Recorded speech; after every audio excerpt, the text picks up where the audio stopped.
Баршаларыңызға сәлем, сіздермен бірге Ақерке каналыма қош келдіңіздер.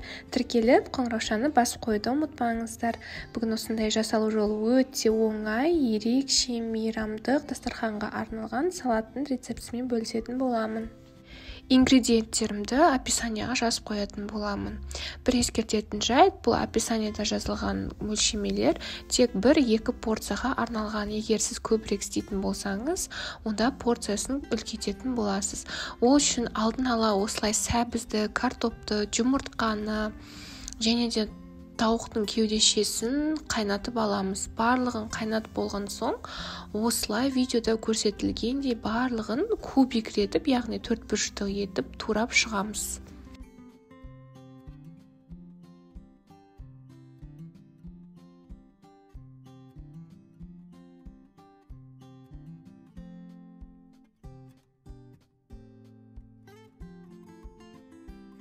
Енді салатымызды араластыруға оңай болу үшін шұңқырлау ыдысымызға жаңағы туралған көкөністерімізді және жұмыртқа мен тауықтарымызды барлығын осы ыдысқа салып шығамыз.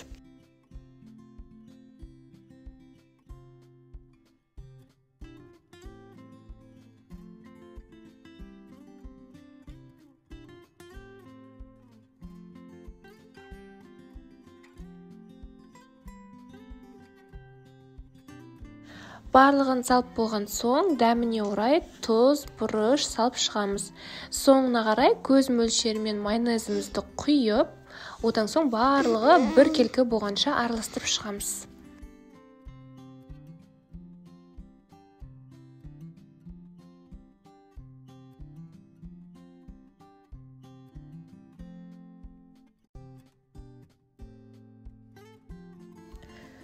Барлығын осылай бір келкі етіп араластырып болған соң, біздің салатымыз осымен дайын. Негізі әсемдеп, әрлеу өздеріңіздің фантазияңызға орай, мен осындай қыстық атмосфераның несін беру үшін шышаның кейпінде оформлять еткім келді. Сондықтан осылай салат жапырақтарын тарелкеме төсеп, одан соң форманы алып, кәдімгі бисквиттік пісіретін форма темірдің ең кішкентай размер, яғни 15 см. Одан соң ортасына кәдімгі стақанды қоямыз. Мінекей стақанымызды қойдық, енді осының жан-жағына жаңағы салатымызды айналдыра салып шығамыз.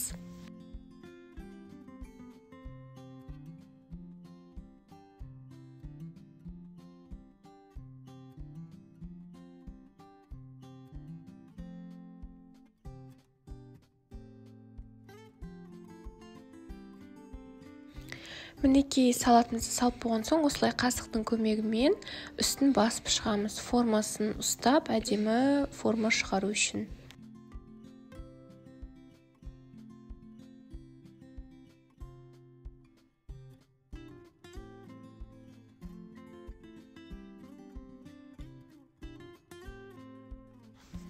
Әсемдеу өздеріңіздің қалауларыңыз бойынша мен осылай аскөктің көмегімен қыстың атмосферасын және шышаның кішкене бейнесін беру үшін әсемдеп, домалатып шықтым. Сіздер ақжелкенмен немесе осылай аскөкпен әсемдеп шықсаңыздар болады. Одан соң бетіне туралған қызанақ пен горохты немесе анарды пайдалансаңыздар болады.